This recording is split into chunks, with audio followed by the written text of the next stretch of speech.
What is your favorite thing to do in plumbing? I want to say water reroutes, being able to cut apart a manifold, figure out which one's leaking, and then being able to reroute that overhead, finding the walls you're supposed to find, dropping the water lines down the correct wall. Trust me, I've drilled through plenty of sheetrock ceilings before. But no, finding the right wall to drop a water line down in, that's pretty satisfying to me. Taking all the water lines from underground, bringing them overhead, and rerouting everything. That's Rerouting an entire house. On water lines is easy. Have you tried doing that with sewers yet? I don't think it works unless you got a pump. I just thought I'd ask. Tradesmen built America. Not policymakers or desk jockeys, but hardworking, blue-collared men and women. Join me, Roger Wakefield, on conversations with some of the nation's most successful skilled laborers. This is the Trade Talks. So what's the craziest thing that's ever happened to you on a plumbing job? I think I was about 4 months into doing plumbing. I was riding around with a licensed plumber up in Oklahoma.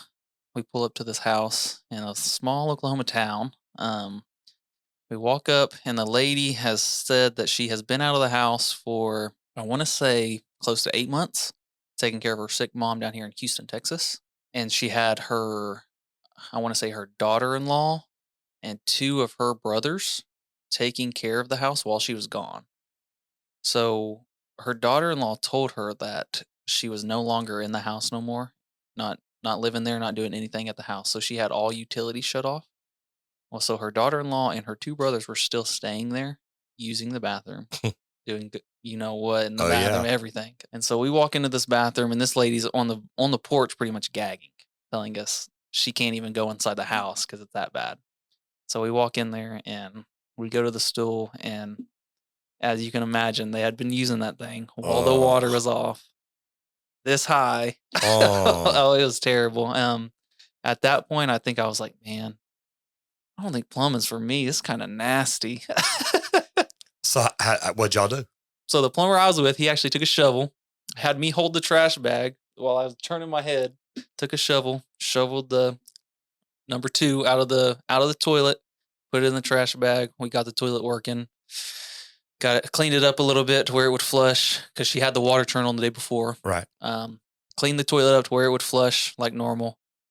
And we went to the bathtub, so they had been doing it in the bathtub as well. Jeez. And so started cleaning up the bathtub, got the bathtub to where it could start draining like properly how it was. Yeah, after that, I was like, oh man, I don't think I can do plumbing anymore. I can't even eat lunch after this. But as the days went by, I remember that story every time someone asked me that, Uh-huh. and I just go back to it like how I used to be is crazy because you just get used to everything. Isn't it a trip? Yes. Well, it becomes normal to us. Yes. It's like, crazy. yeah, that's just a day at the office. There's a day at the office. Well, y'all handled it better than me. I remember going on a service call one time. It was some low-income housing. Mhm. Literally, you walked in the front door of this apartment building, Mhm. and you walk down this corridor, and there's doors on each side, so there's apartments on each side. Mhm. All the doors are open. Fans are blowing, just circulating air in there. And I get down to this unit that I'm supposed to go in, and I just kind of stopped and looked in the unit because there was a smell coming from it. Oh wow. And the lady just literally, she sat on the couch and never even got up. She said, it's back there. So I walked in and I got to it, and it was the same thing. There was a pile of feces, probably 8 to 12 inches above the toilet That's bowl. about how this one was. And I just looked at it and I walked right back out. And we had truck radios then. How long were you doing plumbing at that time? I'd been plumbing for a couple of 3 years, but Okay. well, a couple of 3 years as a licensed plumber. I'm trying to think of the year. I may have just been a licensed plumber after that or before that, Mhm. but I'd been plumbing for a few years doing apartment buildings, houses, stuff like that. Building, not doing service. And I walked out and picked up the radio and called the office and said, hey, y'all need to get somebody out here. I ain't touching this. And they said, yes, you are. You're going to get back. I said, no, number one, I'm a grown man. Let me tell you what. Don't you tell me what I'm going to do. Uh-huh. And, I feel bad about it, but I didn't have anybody there to help me. So it's not like I had an extra trash can and shovel and all that laying around. Great way to handle it, though. I like that. Take just a second. Tell everybody who you are and what you do. So I'm Cameron. I'm originally from Wagner, Oklahoma. Started plumbing, I believe I was 20 at the time. Whenever I started plumbing, I was going to Oklahoma State for 2 years. Decided college really wasn't for me. As a kid, that's always what I got pounded in my head: go to college, go to college, go to college. I went to college, found out pretty quick wasn't for me. Didn't have really anyone to tell me what to do. Mhm. Go to class, do my work, anything like that. Dropped out of college, moved back home, started doing HVAC in Tulsa.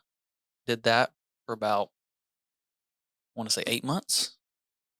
At that time, one of my buddies back home in Wagner, he was buddies with another guy who owned a plumbing company. That guy had a spot open up on his plumbing company.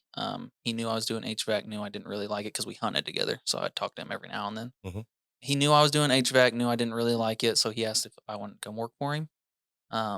So that's pretty much how I got into plumbing. Like I said, I think I was 20 at the time. Started out pretty green. I'm gonna be honest, I didn't even know what a crescent wrench was whenever I started plumbing. No, wait. You'd been doing HVAC work. Oh, well, okay, let me go back. I didn't know what a crescent wrench was whenever I started HVAC. Okay. I'll buy that. But I mean that transcends over to plumbing. I mean, I didn't know how to run a sewer machine. Didn't know what a camera was. Okay, but do you think any of us knew how to do that before we got in the trade? Honestly, no. No, not honestly. No, no. No. You know, none of us knew. People say that all the time. I'm afraid to get in plumbing because I don't know how to do it. I don't know anything about it. That's true. Okay, we didn't know anything about it till we got in it. That's true. Well, I just remember being 19 years old, showing up for that HVAC job. And that was last week. Well, I mean, you still look 19 years old. 25. I'm being honest. Okay, I'm 25. I'm just being honest. I don't mean it bad. Um, so that's good. You've only been in the trades altogether 6 years. Okay. Yeah. Well, about 19 to 25. It's about 6 years. Yeah. Do you still enjoy it? Oh, I love it. I love going to work every day. Why? It's so rewarding. Whenever you have a customer, you show up to a customer's house all the time. They're so distraught. They can't flush a toilet. Something's leaking. Something's broke. To leave that customer's house and give them the 5-star service that we're trying to do, fix their problems, make their day better, that gives me joy. That's what keeps me going every day. It's neat taking care of people. I love taking care of people. I've got a friend, Sean Strong, that he jumps in my live streams a lot. He's big on social media. And he says, we wear capes to work every day. We are superheroes. We come in, we save the day, we do it. And a lot of people think, man, that's just something people say. But it is such an amazing feel. I tell people, I think this is the most prideful profession, most prideful profession I've ever been in. And I've been a cosmetologist. I used to cut hair. Oh, really? I used to be, don't be laughing at me. This is my show. Yeah. I used to be a cosmetologist. I could sit and talk with your wife about hair all day long. I used to be a massage therapist. I've been a bouncer, a bodyguard, a bartender. I've loved every job that I do. But plumbing is the one that is the most prideful. We drive down the road. It's like, see that building? I built that. Yeah. I worked on it. Yeah. That's whenever I was back at home, a small town. I mean, I worked on most of those houses. I'd drive by. Hey, I worked on that house. Worked on that house. I remember putting a water heater in that house. Something pretty cool. When you first got in the trades, like you said, you had days where it's like, okay, this isn't for me. Did you ever seriously think, okay, I'm quitting. I'm out of here. I'm done with this. I'm not going to do this anymore. Sometimes it gets hot in that attic. As an HVAC tech or as a plumber? As a plumber. I was going to say, because it happens to both of us. Yeah, there's some days, I mean, it's hot. It's not fun, but I just push through it. I mean, like I said, I love taking care of people. That's what gets me through those days. I just love doing it. I honestly can't ever say that I've just been like, man, screw plumbing. I'm not doing plumbing no more. And the way I look at it, think about it. I just said we put capes on every day. We're superheroes. How many days does the superhero say, yeah, I know bad things are happening, but I'm going to stay home. I'm going to stay on the beach in Miami today and kick my feet up. And we got to take care of people. Got to take care of people. Saturdays, Sundays, holidays. Okay. We had a big freeze here a couple of years ago. We had a big freeze in Oklahoma a couple years ago. Did you get out and work? Oh, 2 weeks straight every day. Taking care of people. I remember we had leaks going on. Started at 7:30 that morning. Didn't get done till I think 1:00 in the morning. And y'all are further north than me. Y'all had ice on the roads. Yes, we're driving through ice. Yeah. Driving through ice. Driving miles. I through had a ice. service manager calling all the plumbers saying, we don't want to go in. We're not safe. Yeah. We need to be protected. Yeah. And I'm like, dude, there's people out there that don't have water. People out there that don't have water. Yeah. That need us. Yeah. Need us bad. Mhm. I was out running calls in my truck. Mhm. I didn't even have tools in my truck, but I'm like, I'll run by the office. I'll grab a tool bag. I'll get out. I was trying to take care of people. The service manager I had to call everybody. He says, guys, it's not safe. Don't go anywhere. No. He says, I almost had a wreck getting out of my driveway. In those situations, you got to get out there. But You're the people. you almost have wrecks, don't you? Yeah, for You got to sure. watch. You got to drive careful. Mm-hmm. Somehow, some way, we got to get to where we're going. Mm-hmm. What is it you loved about? And I'm gonna say the trades because I'm a HVAC tech too. Mm-hmm. I love both of them. I'm not very good at an HVAC tech because I got my certification, all that. I've just never used it, so I'm not even gonna say I'm good at it. I suck at it. If somebody told me to go change out a unit, it'd be like I can't do that. That's how I am. But I'd figure it out. But my thing is, plumbing is something that I have loved from the very beginning. Thought it was amazing. It's just like, oh my gosh, look at this. I asked you if you almost quit. Was it ever that bad? What makes it so good that you're just like, you want to learn, you want to grow, you want to get better at it? Honestly, what pushes me to do better is, well, obviously the money.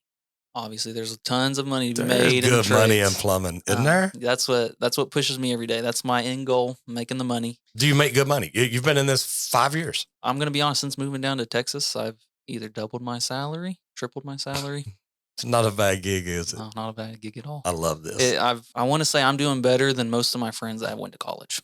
And you probably always will.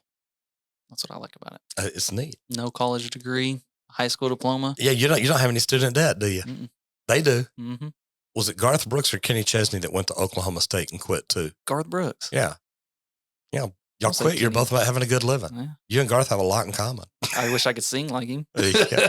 He wishes he could plumb like you. Yeah, that's true. You know, it is what it is. What do you remember about getting in the trades and learning that made you just want to get better at it?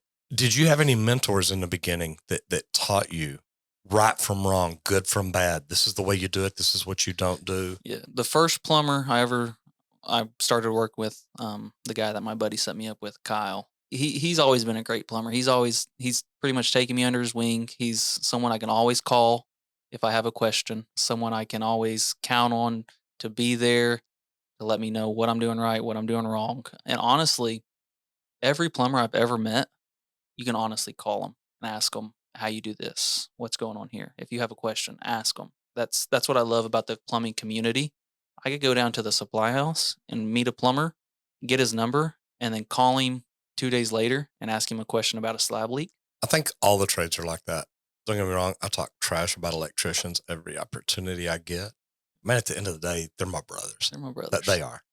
And I do. I like that because I do. I think we are a close knit community. It's like two brothers.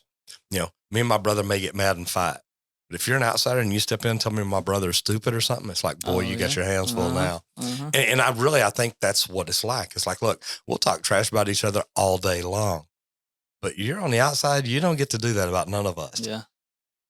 It is. It's like a big brotherhood, a community. I do. I think the way that we all work together is fantastic. And I like that. There's always plumbers that I know that I can call. I've got plumbers that call me, ask me questions. Hey, man, look, you know about this, you know about this, you know about this. I've got plumbers that I can call, say, hey, look, I'm not real sure about this. What are your thoughts? When it comes to calling other plumbers, do you do it immediately? If there's something you don't know about, are you like, man, I want to find out? Or do you like, wait, I don't want them to think I don't know this. I want to play with it and try and figure it out. So Which way do you go there? So most of the time, I try to figure something out myself. Now that I've been doing it a little bit, I'm pretty good at figuring out how things work, how plumbing systems work, what needs to go in here, what needs to go there. If not, if I'm spending half a day on something, then I'll call somebody. Like I said, I have plenty of people I could call that help me right then and there. And spending half a day is way too long. You know Way that. too long. Okay. Time is money. And I say this, I had one of my plumbers call me one day. He says, man, look, I've been on this roof all day. Calls me at noon. Mm-hmm. He said, I've been on this roof all day. He said, I'm trying to unclog a drain. It comes down, it's going through, it's going all the way out the main. I know it is. I'm putting 150 feet of cable in it. I know it's going through it. And we talk about it. He says, but man, it's just not getting it. So, okay. I said, you're on the roof, look around. Are there any other lines there you can go through? He's like, well, yeah, there's a couple more up here. I said, well, where's the biggest one? He said, well, I'm going through a 2 inch, or 3 inch, probably about 15 feet over. So, okay, go through it. Have you gone through it yet? He said, no. So we'll go through it. Calls me back 15 minutes later. He says, dude, how did you know that? It's like, man, you got to look at the entire system. What it was different, I have no idea. Mm-hmm. But, there's more than one way to skin a cat. He called me back in 15 minutes. He's like, dude, it's done. It's gone. It's over. It's like, that's what it's all about. That's what I love about having people you can call. Mm-hmm. How long have you been doing it? 43 years. I would love to have call a 43-year-old. It's not a bad gig. No, yeah. What did you learn from plumbers that you can look back at and say, hey, the day I learned this, it changed the way I saw plumbing, the way I work?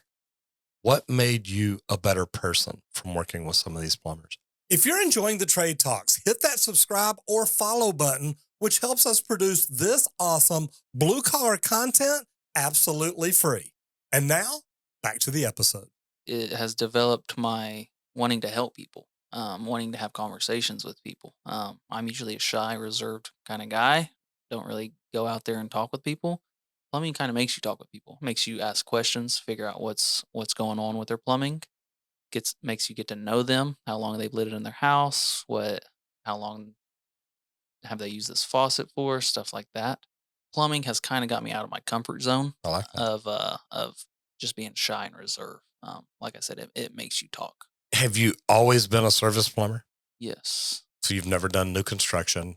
So the first company I worked for, when I first started, we had a mix. And we would do maybe 1 or 2 new houses a month, sometimes 3 or 4.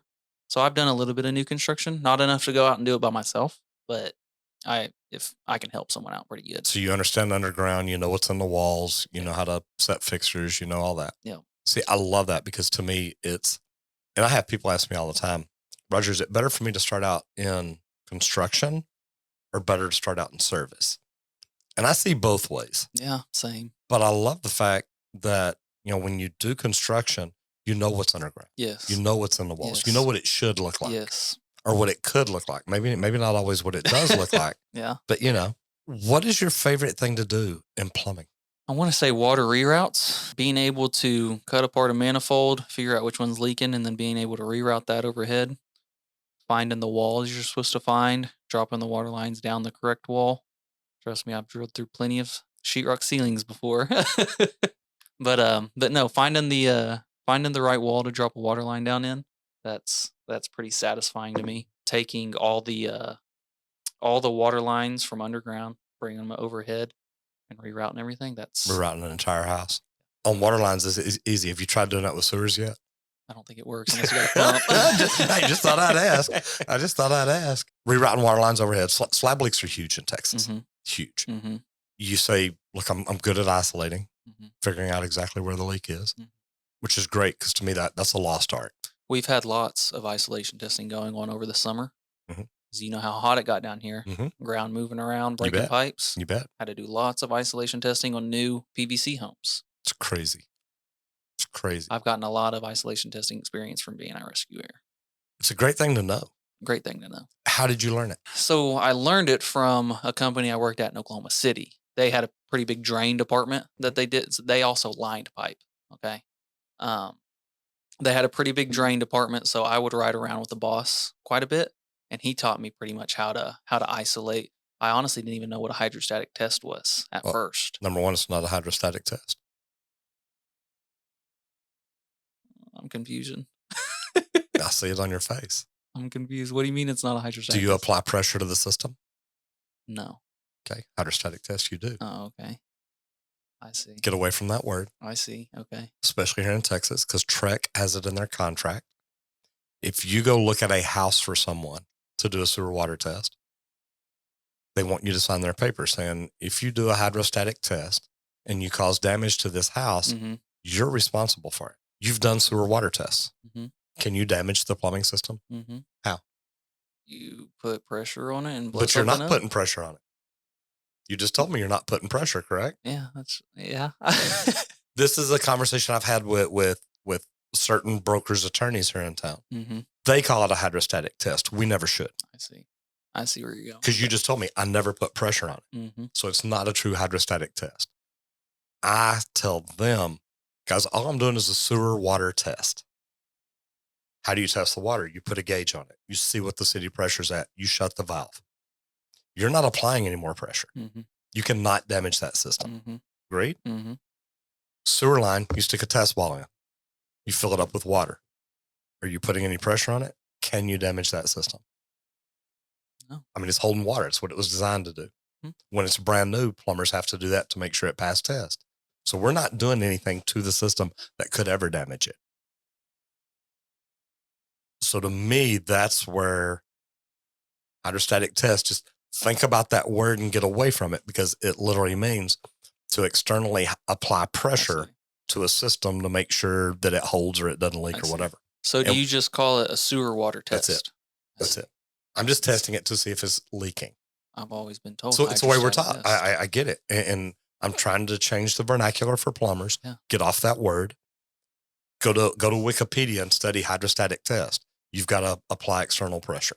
Makes sense. We don't do that. Makes sense. And I teach real estate agents and brokers or their brokerage is the agents. If anybody ever tries to apply pressure, get rid of them. They can blow your plumbing system apart. I agree with that. So what about like gas? Gas is different. You pump it up to 15 ounces or 15 pounds or something. So like is that a hydrostatic test? No, because it's air. Hydro is water. Oh, okay. It's just an air test. And on gas, you're only testing the 15 pounds unless it's a high pressure system. Then you go higher. But no. It's great information. Plumbers let the outside world try to control the words we use and say, and it's hurting us. Mm-hmm. And look, I literally grew my business in the beginning, going out to real estate offices, talking to them, teaching realtors about what a sewer water test is, why we don't call it a hydrostatic test. And it was great because that led to a lot of business for us. Mm-hmm. And we were so good at it. In the way I trained my guys, I knew we did it right every single time. I remember one day I get a call from one of my real estate agents, says, hey, you did a sewer water test and said there was a leak. They had another plumber come out and said there wasn't. I said, well, he's wrong. How do you know? I said, because we do it right. So, well, Roger, you weren't even there. It was one of your plumbers. He said, yeah, but trust me, he does it just like I do. If he says there's a leak, there's a leak. So, well, they want to do it again. They want you to come do it again, but they want to be there. I said, I'll come do it again for free if it doesn't leak. But if there's a leak, that other plumber has to pay me. Oh, wow. And man, they made a few phone calls and finally said, okay. So we got out there. First of all, this other plumber pulls up in an unmarked van, white, no labels, no nothing, no master number, nothing at all on there. And I'm like, yeah, this is going to be quick and easy. So we've already got our hose out. We've got our ball put in. And this guy comes in like, I'm taking control. He says, I want to do this. Do whatever you want to do, brother. So told him, look, we're putting the test ball right here. We're filling it up over here. And well, he puts it in, he pumps it up. We watch him. He's using all our stuff and pump it up, start filling it with water, and it gets to the top. It just keeps coming back down. He's like, I think that test ball's in the back. I was like, dude, you can see the other side of the two-way cleanout. It's not going through there. He said, I just think it's bad. So, okay, take it out. Do whatever. He wants to go get his own test ball. So he goes, gets his own test ball, puts it in the exact same spot, does it again, and it won't hold. And he said, well, I don't know what happened, but I guess there's a leak now. It's like, I know exactly what happened. I said, how did you find the leak last time? He said, I ran a camera in there. I love the way you're shaking your head no already. I said, a camera will not find leaks. No, he said, well, it can show you that there's not any. I said, how? Does he stick his camera down every branch? That's what I told him. I said, it is impossible to get your camera down every line under that house. if there's a revent in the bathroom, you may not be able to get to a lavatory line. Mm-hmm. And he said, well, I've been doing it this way for years. I said, well, how many people have you screwed over then? Oh, wow. And man, he did not like that. No, I bet not. Just the look on him. I said, dude, I just proved to you you're wrong. How many times have you done this before? Mm-hmm. And he literally started rolling his stuff up. I said, hey, somebody's supposed to pay me. Yeah, I like that. He wasn't happy about it. I like that. But, you know, the thing is, if you do something right, you know, look, my real estate agents love me because I'm like, look, I'm honest with you. Mm-hmm. I had one call me one time. We had gone to do a sewer water test and we tested tested everything under the house and it was good. But when we pulled the sewer test, we noticed the water where the two-way cleanouts would not go down. So I made a note in there. Hey guys, look, there's a belly in the system right here where the cleanouts are, and it could cause problems later. The seller's real estate agent called me livid, called me everything in the world but a good plumber. Mm-hmm. And Lori told me I was horrible. She could not believe that I felt the need to have to put that on there. And I'm like, ma'am, look, the people that paid me to do the test, I did the test, and then I made note of what I saw. Ma'am, if I was helping you buy this house, I'd want to tell you, hey, look, there's something here. That's like going to the doctor. Then Yeah. finding something wrong with you, saying there's nothing wrong with you. Which is a great story that I talk about. This lady was livid. And I'm like, ma'am, I'm a plumber. Mm-hmm. I tell people what I see. Mm-hmm. I'm not saying it's good or bad. I didn't even say it can't be fixed. It can be fixed. But I've got to tell them what I see. Mm-hmm. I let her go on for 15 minutes. I wasn't hanging up on her. I wasn't nothing. I'm just like, ma'am, look, I'm just trying to tell you, this is why I did what I did. And she was so pissed about it. She called me the next day. She said, look, I've got to apologize. I said, you don't owe me an apology. She said, no, I do. She said, you know, my husband sat here listened to me talking. And he handled it very well because he waited till I calmed down a little bit and said, hey, at the end of the day, did this plumber do the right thing or not? And she says, I looked at him with anger and I thought, wow, you know what? At the end of the day, you just did the right thing. Mm-hmm. And then my husband asked, look, if we were buying a house and paid him to do that, would you want him to tell us that? That's true. And she said, look, I've just got to tell you. She says, I feel horrible. But I said, don't. You're protecting your customer. Mm-hmm. I understand that. Mm-hmm. And my information does not help them. Mm-hmm. I understand why you're upset. I said, but look, the whole thing is it can be fixed. Can be fixed. We just need to do a little more work. We need to figure out where does it start? Why does it do this? What all is it? I said, look, we didn't run cameras in there and look at everything. We did a sewer water test. It was holding water there. It's two-way cleanouts. There's a problem. And I just wanted to let people know about that. To me, sewer water tests are something that, like you said, I love taking care of people. I started doing sewer water tests because I got called out to a house where a couple had bought a house. They were from California, paid $600,000 for a house. Paid $300,000 for a house. And they had an invoice on their table 6 months later where it was going to cost $60,000 to get the sewer line fixed. I went to a house like that the other day. A flipped house, a remodeled house. Those are scary. That's what I tell people. You can buy this pretty, newly painted, fresh, new Sparkly floors house on the house, but then you better go get a plumbing inspection because you're going to end up paying upwards to $60,000, $70,000 to get your plumbing redone. So tell me about that job. She wasn't happy. Oh, well, I knew that part. Knew that part already. So how'd the call start? You got a call, what, clogged up sewer, something like that? So she didn't even know what cast iron was. Her husband was at work. So we get the husband on the phone, go over what's going on with their house. Her cast iron had collapsed. Like what I was saying before, summer's been rough, ground's moving, we're seeing it all the time. Okay. Ran a camera down it, seen that the cast iron was collapsed. And then that's essentially when we build our options, tell her, I mean, there's no way to fix this. You have to go in and replace cast iron. The way I look at it, while we're under there, we might as well replace everything because it's going to be a whole lot cheaper to do something else in the future. And there's no telling when anything else will collapse. So like I was saying, they spent all this money to buy a pretty new flipped house, but never got a plumbing inspection, and it ended up costing them $50,000 on top of what they already paid to buy the house.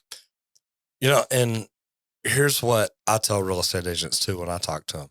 If the current homeowner understands there's a problem, you can normally talk to them and ask them, hey, have you had any damage in the house? Well, yeah, it backed up one time or twice and it ruined the baseboards, or it did this, it buckled the floor, it did whatever.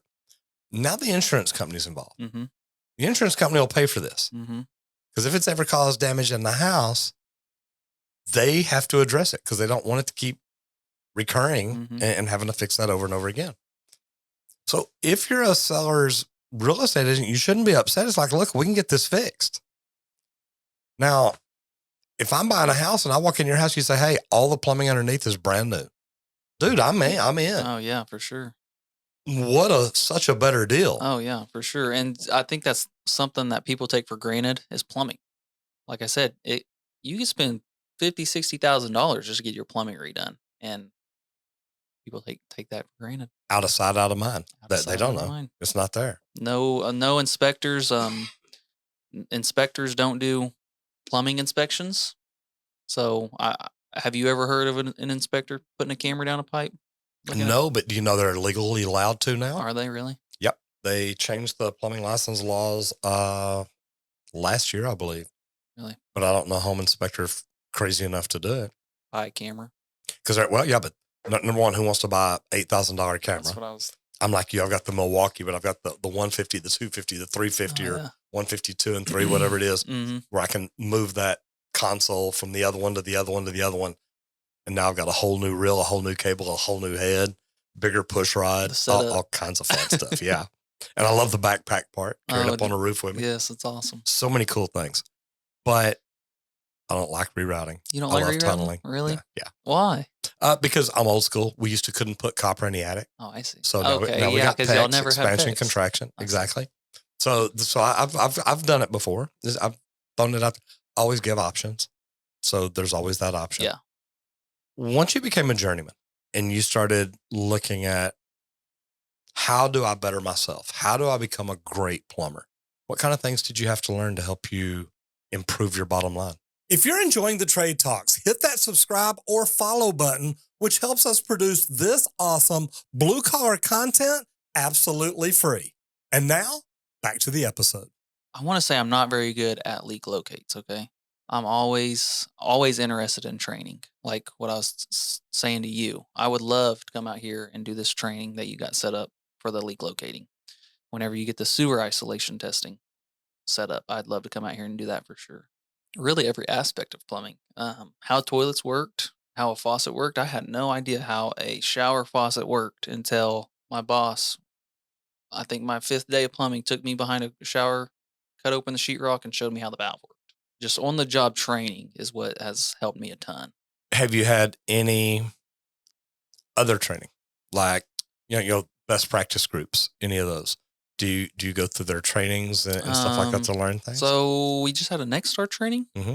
They took us through their process of presenting options to a customer, letting them pick what they want to do. That way they don't feel like they just have to go with this one option. You bet. That's $50,000. That's helped a ton with my plumbing career. It builds rapport more and helps you make a friend whenever you're in their house if you give them options to choose from. Mm-hmm. Makes them feel like you're not just giving them one option to spend their money on. How do you pay it forward? How do you take the apprentices that are with you to try to make them better? I show them. So some people, they just take their apprentices for granted. They go in there, do the work, have them be the tool, gopher the whole time. I actually like to see my apprentices do the work. Yesterday, I had an apprentice with me, and he was pulling the toilet. Had him do all the work, pull the toilet, replace the flange, put new bolts on, put a new wax ring under. Had him do everything. I like seeing them do the work because that's how I got taught. I wasn't just a tool gopher all day. Mm-hmm. That to me personally, that makes you not want to do plumbing. What's your favorite thing to teach apprentices to do? Not so much plumbing, but hustling. There's nothing that makes a journeyman more happy than to see he asks for a tool, you run and go get the tool. He asks for a part out of the truck, you run and go get the part. I don't know if it was just built in me, but I've always been a hustler. I need to run and get this thing as fast as possible. That way the person I'm working with doesn't get mad. What is it in your career you wish that you knew how to do or wish you could still learn? Well, like I said, I'm not very good at slab leaks, slab leak detection. I would love to learn how to pinpoint slab leaks. I know you put air on them, have the listening devices, stuff like that, but I don't think I have the confidence in myself to go into a house and locate where a slab leak is yet. And I don't know if that's just inexperience or I just haven't been trained properly, but that's something else I really would like to learn how to do. We have a hard time right now getting more people into the trades. Every company that I talk to across the country is looking for people. Hmm. Talked to a guy a few weeks back, got a HVAC company, HVAC plumbing and electrical in Sacramento, I think. He said, I need 90 people right now. Oh, wow. 90 people. Wow. They're turning down that many calls. Holy cow. I need to go work for them. Yeah. How do we get young people into the trades now? How do we bring them in and let them know, look, it can be enjoyable. You can love it. I think it all starts at like the junior high school level. Growing up, I never knew anything about plumbing, never knew anything about HVAC, how much money you can make, how much of an impact you can make on people's lives. And starting at the high school level, because they just pound college into your head Oh, yeah. all day long. That's why I went to college. Starting at the high school level, having VOTEC is a good start. My school had a VOTEC that kids went to. So you had it in high school, but you didn't go to I it. never went to it. I mean, like I said, it was always pounded in my head to go to college, so that's what I wanted to do. Never even gave it a second thought. I got out of college and decided, you know what, I want to work with my hands. The trades make good money, obviously, and so that's what's got me into it. But no, starting at the high school level, encouraging kids more, and social media is helping a lot. Yeah. A lot. Stuff like this helps a lot. I know lots of kids that watch this stuff in high school and think, okay, maybe I don't need to go to college. It's pretty cool. I went and spoke at Dallas County College the other day and Hmm. went and did a deal and was out at a table with them, and all the kids come up and some of them come up and they're looking at me like, oh my God, it's you. It's like, what? It's kind of They're how like, I was. I was like, it's funny. It really is. And then the ones that didn't, I'd get like a group of girls come up and say, how many of y'all thought about becoming a plumber? And they're like, no. Mhm. It's like, well, what if I told y'all the top plumber in Texas was a female? The executive director of the Texas State Plumbing Board is Lisa Hill. Lisa? Oh, I've talked to Mhm. her a couple times. Have you? Uh-huh. She's the head plumber. That's impressive. That's a good starting point. That could get more females in the industry. Man, I've only ever seen one female, and that was at the last company I worked at. oh, I've seen a lot. Funny thing is, the females normally do really, really good. Their interactions with customers, It's huge. huge. They always do the right thing. They're Always, not going to yeah. try to screw people over. And they want everything they do to be perfect. Perfect. Everything. Perfect. So women do fantastic. It's true. Yeah. Go back to the day that you walk out your door that first time to go to your HVAC job. If you could go back to that day and talk to little Cameron coming out of the house to go to his first trades day job, what would you tell him based on what you know now? Hustle. That's what's got me this far. Just hustle. Work hard. Don't complain. Show up to work every day. You'll pick up everything as you go along. Show up every day. Give it 100%. You'll be fine. So do you like being at Rescuer? Yeah, I love Rescuer. Learn anything? Yeah. Learn a lot, don't you? Yeah, I'm telling you, plumbing in Texas is a lot different than plumbing in Oklahoma. So, like in Oklahoma, to take your journeyman test, you just take a written portion. There's no practical. 80 questions, and then you got your license down here. It's a great topic. You had your journeyman license in Oklahoma, transferred it to Texas. What'd you have to do to transfer your license to Texas? They don't have any of the, what's the word you call it? Reciprocity. Yeah, I always say it wrong. Reciprocity. Yeah. They don't have that with Oklahoma just yet. I know they're working on it. They have it with Arkansas and Louisiana. Mm-hmm. So I believe if you're from those two states, you just come over, take the written test, and then you're good to go. Right. Since they don't do it with Oklahoma, you actually have to come down here. No matter how long you've had your journeymans, you still have to take the written and the practical test. How hard was it? How hard was it studying for the test? So Did the you written, get nervous about it? I did. I got really nervous about it. The Okay. written test, it was pretty much the same as Oklahoma. Just simple questions, code questions. You Mhm. study the code book, you should be okay. Mm-hmm. The practical, I passed the shop portion, but I think I let my nerves get the best of me on the dollhouse, and so I didn't pass the dollhouse. So I went back, took the dollhouse again, passed it the second time. So the Dollhouse. Have you ever seen anything like that before? It's pretty neat. It's pretty cool, isn't it? Yes, I think Oklahoma needs to incorporate something like that. I'm having one made. Really, Yeah, because I want one out here. So just to train people on, or just to show people, to shoot videos on, to Yes. rough it in, to have fun. yes, that would help a lot. So explain the Dollhouse. What and had you said you've roughed in a house before. Mhm. So you understood the underground. You understood that. See, that's part of my problem with plumbers only doing service and starting out in service. You throw them into Austin and say, hey, rough in this house. They're like, wait a minute. That's the problem. Yeah, it's tough. Yep. So explain the plumbing exam. What's it like? So the practical part. Yeah. The written is it is what it is. Written. I mean, study the code book, and you should be fine on written. If you're plumbing every day, should be okay. The Dollhouse is where it starts to get tough. You really need to know where your vents go, where your fixtures are sitting, how to measure blueprints, know where stuff goes that way. Know your scales, know how to read your scale rulers. Yes. The shop portion, not bad. What all do they make you do on a shop portion now? It's been a few years since I've been down to Austin to take a test. And I actually took mine in Waco. Oh yeah, at TSTC. Mhm. I love that. So the shop portion, it all includes soldering copper, getting your offset measurements. They actually make you do 2 offset measurements. Rolling offset and a 45. Yes. Yeah, I remember that. So copper solder, 2 offsets. They make you snap cut a piece of cast iron. Had you done that before? I've never have, actually. Very interesting. Obviously, the water heater questions, all kinds of different water heaters, Mhm. different stuff going. What's wrong? You bet. Yeah, those weren't bad at all. And see, somebody who's only done construction, that's going to mess them up. Yeah. So that's what's crazy about the Texas test is you have to know everything about pretty much everything. If you're a plumber, don't you pretty much have to know everything about everything? You do. I mean, you should. You need to. That's what's good about it. I've had people that have master licenses in multiple states that come down to Texas. I'm like, well, look, if you want to work with us, here's what you got to do. And they're like, okay, set it up. And they got to take the test. They're like, dude, that is the hardest test I've ever taken. That's what I told Randy, my manager. That's the hardest test I've ever taken.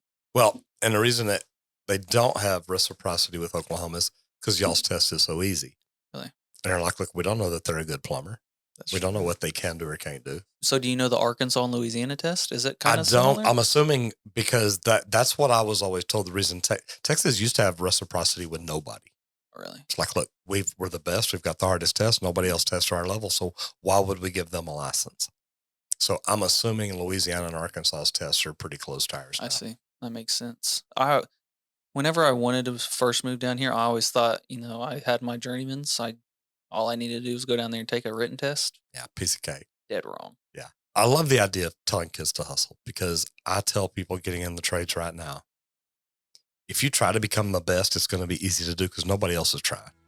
Not many people want to hustle. Not many people want to learn more. Not many people want to work harder or go above and beyond. And to be honest, that's what it takes. That's all it takes. That's all it takes. Just hustle every day. Everything else will come to you. You have great people around you, like I said. Multiple people I have that I can call, ask questions with. All you got to do is hustle. And you make good money at it. I make a little bit. Good for you. Cameron, thank you. This has been great. Thank you, Roger.